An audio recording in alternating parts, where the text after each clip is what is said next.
Hello, welcome back. We're going to spend the next few minutes today looking at choice, your choice and the power of your choice to awaken.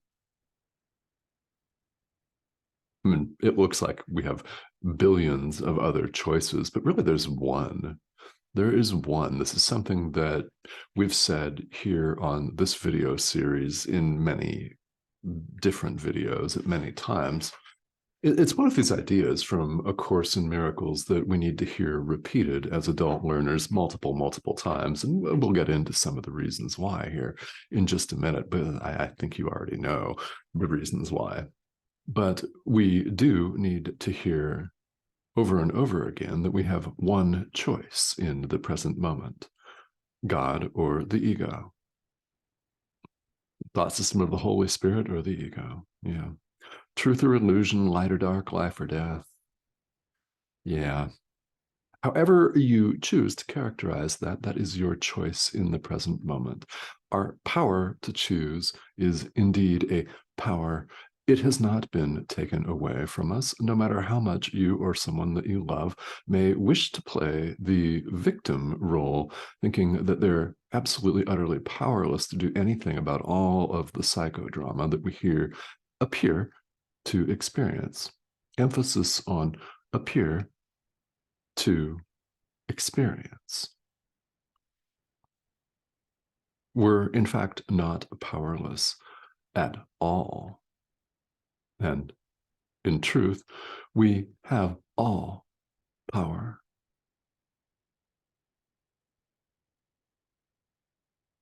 And it's not what the ego would think of as all power. To the ego, all power means being a king here on earth, a ruler that rules absolutely and has power over everything else. That's the way the ego sees it.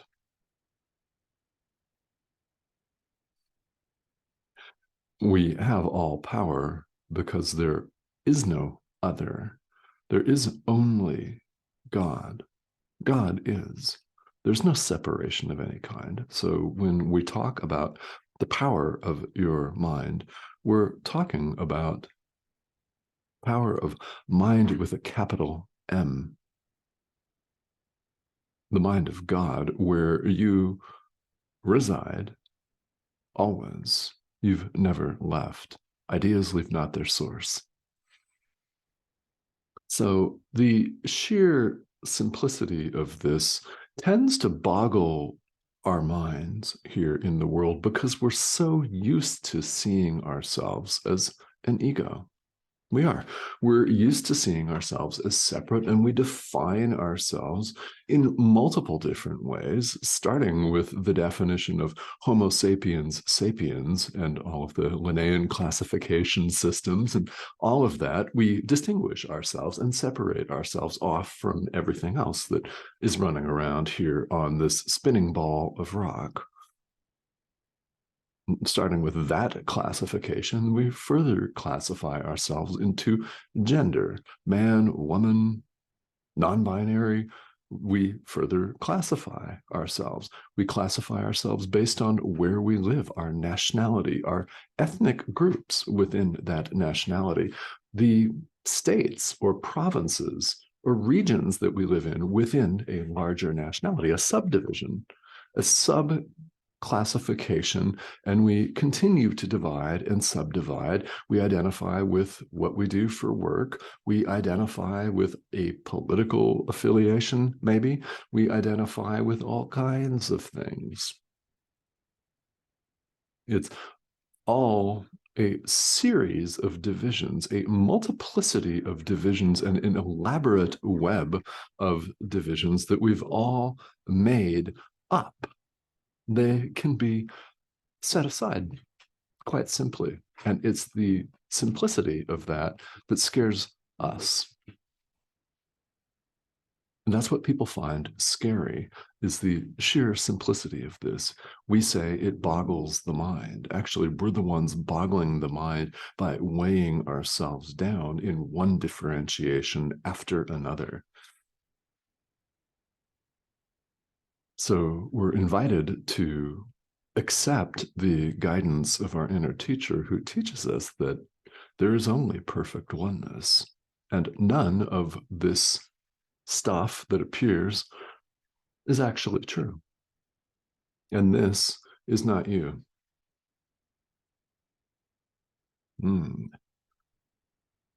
Relief.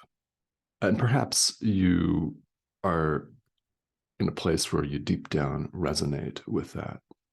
Yeah, you could reject it too. I don't know. We have this choice in the present moment. So the reason that we're not completely awake is we still value insanity. Sad but true, right? We still value the ego. When we allow insanity to enter our mind, we have not judged truth as wholly desirable. We don't want the peace of God, in other words. We may protest that, yeah, I do, but we don't really. If we're still experiencing judgment and ego clinging and blame, there's some shred of this or some fragment that we still value. We haven't judged sanity to be wholly desirable. And it's fear. It's fear of losing our whole ego self. To the ego, being set aside is death. And it is to the ego, the end. Of course, there's no end because there is no ego anyway. It was when we set aside this mistake. To the ego, it's death. So it is convincing you that if you set it aside, that your identity will be gone, your precious individual identity will be wiped out. Of course it will. When it's wiped out, what we experience is not a death, but life itself. So until we're fully willing to accept truth just as it is, will appear to be here on the psychotic spinning ball of rock, defining and defending personal territory and all of the drama that ensues from that, which can appear to be significant. And it comes down to a choice, a present moment choice. How do you make that choice? Okay, well, that's a good question. You do. You simply do. You say to yourself, you can use whatever words or whatever verbiage pops to mind for you, but you tell yourself that you want the peace of God and nothing else. You give your entire experience over to your inner teacher. Let the Holy Spirit use your entire experience for his purposes, for the purpose of healing the mind. Give your inner teacher your relationships, very important. Yeah. Your work, your thought, speech, your entire experience, everything. What's going on when you do that? You're setting the ego aside. The ego does not want you to do that. The ego would have you keep all of these powers of decision of what to do in the world and how to orchestrate everything just so to yourself.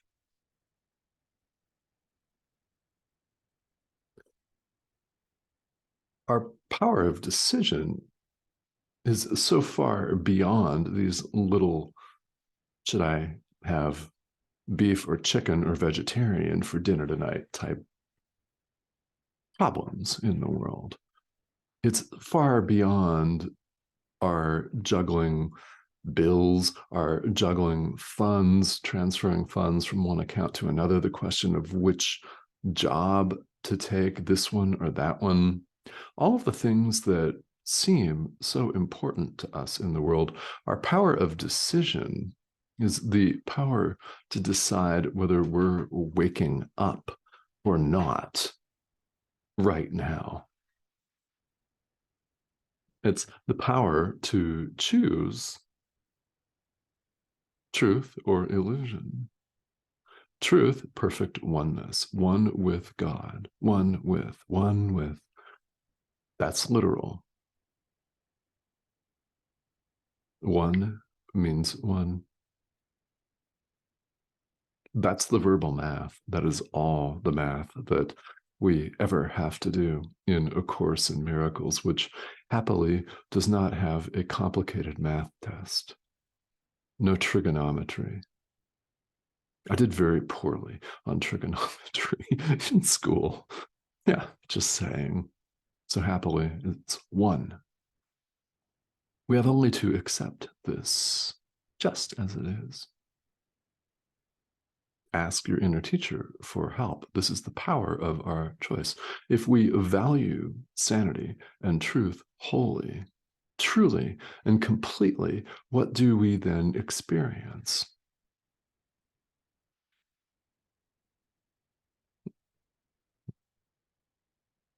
So this conversation is food for thought, isn't it? It's food for thought for all of us as to, do we value the peace of God and nothing else? Do we value sanity truly? Do we value the truth about ourselves and everyone else truly? Do we value truth? Do we want to wake up? Or does ego clinging still hold some attractive, shiny benefits to us?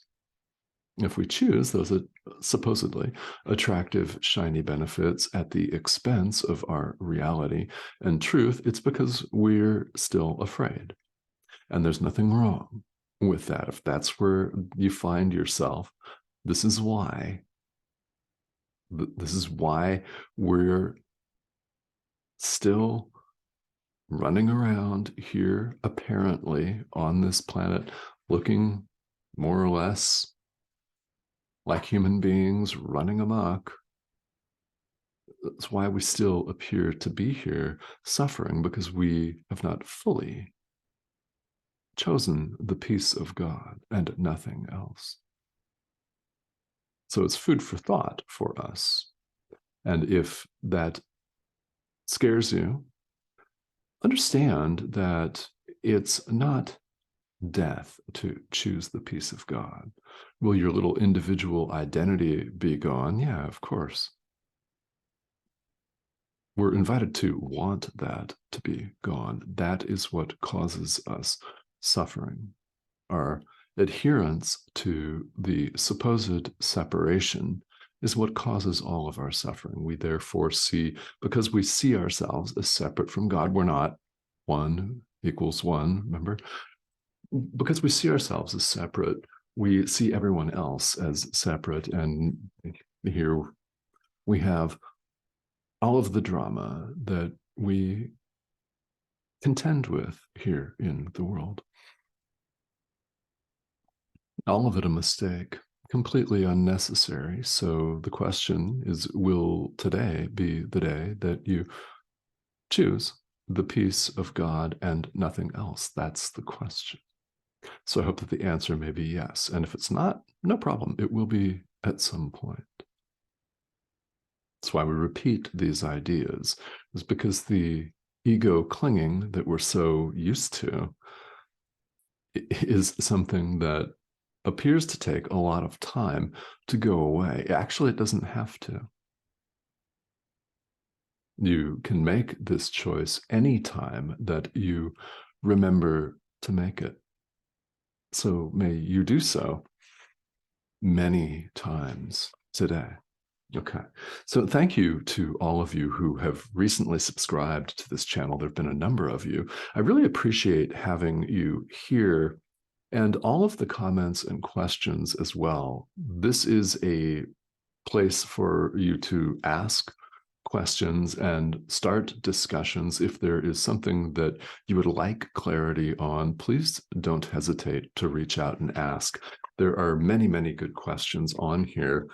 And there's no such thing as a question that's too basic either. If you're just starting out and you have lots of questions about this, what appears to be highly bizarre thought system sometimes, I'm just saying, then feel welcome to ask those. Yeah, I really invite you to do that. And if you haven't subscribed, here is the subscription button. That's the red arrow in the corner of our screen. Go ahead and click that and join us here. We'd love to have you. Thank you so much for tuning in. I will talk to you soon.